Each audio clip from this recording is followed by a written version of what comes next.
విహారి కలిదోషహారియై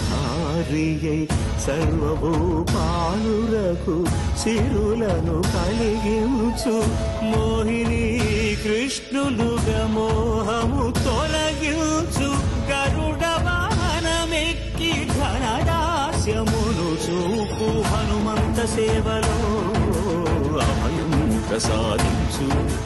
గజవాహనముపై భ్రాంతిని తొలగించు సూర్యప్రభను నిలిచి అక్షీణతను పెంచు శ్రీవత్సవక్షుడై ఆ చంద్రప్రభను విహరించు